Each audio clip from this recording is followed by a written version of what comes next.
Hello, bachcho, let's read this question.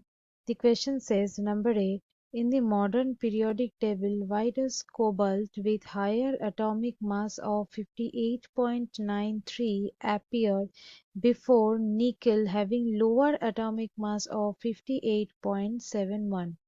Question B, why could no fixed position be given to hydrogen in Mendeleev's periodic table? सो इस question में हमें दो question दिया गया है, दो पार्ट दिए गए हैं, एक है ए और एक है बी। सो पहला जो यहाँ पे क्वेश्चन दिया गया है, यहाँ पे पूछा गया है कि मॉडर्न पीरियोडिक टेबल में कोबल जिसका एटॉमिक मास है 58.93, वो हायर एटॉमिक मास है निकेल से। निकेल का जो एटॉमिक मास है वो लोअर है, वो 58.71 है। सो यहाँ पे ये कोबल्ट को क्यों पहले रखा जाता है मॉडर्न पीरियोडिक टेबल में। और दूसरा जो क्वेश्चन है यहाँ पे पूछा गया है कि मेंडलीफ का जो पीरियोडिक टेबल है उसमें हाइड्रोजन का कोई फिक्स पोजीशन क्यों नहीं है। So let's start the discussion. इस क्वेश्चन का की कंसेप्ट जान लेते हैं। पहला जो क्वेश्चन है उसमें आते हैं। यहाँ पे कोबल को क्यों निकेल से पहले रखा जाता है ये पूछा गया है।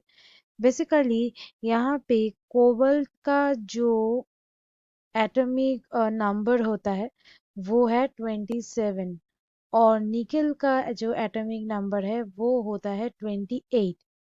अब क्या होता है, ये जो मॉडर्न पीरियोडिक टेबल है ये बेस्ड है, यहाँ पे जो एलिमेंट्स है वो अरेंज्ड होते हैं एटॉमिक नंबर के इंक्रीजिंग ऑर्डर में। सो हम लोग यहाँ पे लिख सकते हैं modern periodic table is based on the increasing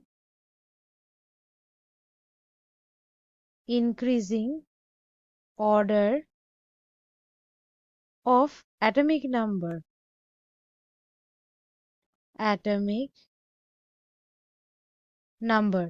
किसका एटॉमिक नंबर? एलिमेंट्स का।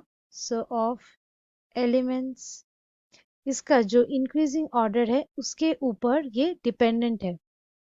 सो यहाँ पे ये जो एटॉमिक नंबर है ये कोबाल्ट का कम है, इसका मतलब ये पहले आएगा। सो इसीलिए निकेल से पहले कोबाल्ट को प्लेस किया जाता है। नेक्स्ट आते हैं नंबर बी में। नंबर बी में पूछा गया है कि मेंडलीफ का जो पीरियोडिक टेबल है उसमें हाइड्रोजन का कोई फिक्स पोजीशन क्यों नहीं है। बेसिकली यहाँ पे हाइड्रोजन का फिक्स पोजीशन इसलिए नहीं है क्योंकि ये हाइड्रोजन ये एक्ट करता है एल्कली मेटल की तरह। ये एल्कली मेटल की तरह भी एक्ट कर सकता है और ये हैलोजन की तरह भी काम कर सकता है। ये जो एल्कली मेटल है ये बिलोंग करता है ग्रुप 1 में और ये जो हैलोजन है ये ग्रुप 17 से बिलोंग करता है।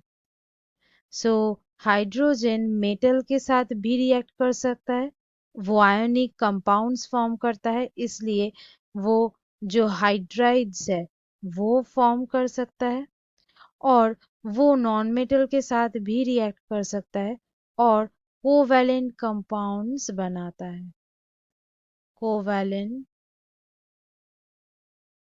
कंपाउंड्स भी फॉर्म कर सकता है, हाइड्राइड्स भी फॉर्म करता है, कोवैलेंट कंपाउंड्स भी फॉर्म करता है, इसलिए हाइड्रोजन का कोई भी फिक्स पोजीशन नहीं है। No fixed position. So students, hope you understood it well. Best of luck.